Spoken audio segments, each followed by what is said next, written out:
तो दोस्तों आप सभी के लिए गुड न्यूज़ है।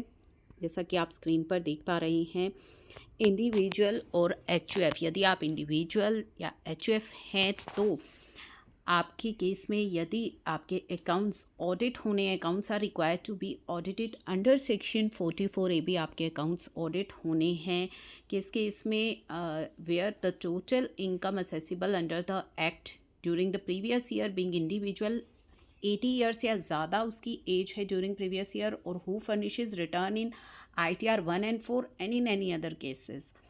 तो ये हमारा जो फर्स्ट पॉइंट है, उसमें manner of furnishing of return, यदि आपके अकाउंट्स ऑडिट होने हैं और आप इंडिविजुअल और एचयूएफ हैं तो उस केस में आप अपनी रिटर्न किस तरीके से फर्निश कर सकते हैं, यूजिंग DSC या फिर EVC के द्वारा भी, transmitting the data electronically in the return under electronic verification code.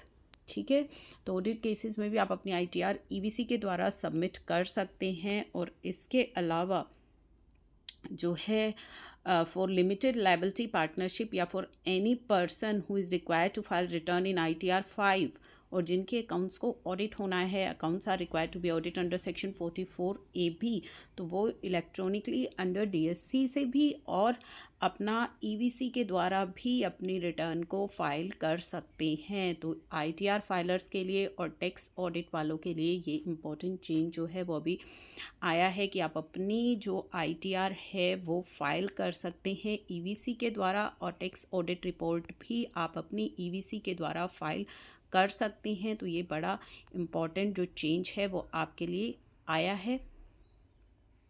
तो पोर्टल ने यह फैसिलिटी दी है to file audited ITR with Aadhaar EVC and EVC in addition to DSC। तो DSC से तो आप फाइल कर रहे थे अभी तक, लेकिन अब आप EVC के द्वारा भी जो है अपनी ऑडिटेड ITR को फाइल कर सकते हैं। किन केसेस में कर सकते हैं वो आपके साथ हमने शेयर किया है।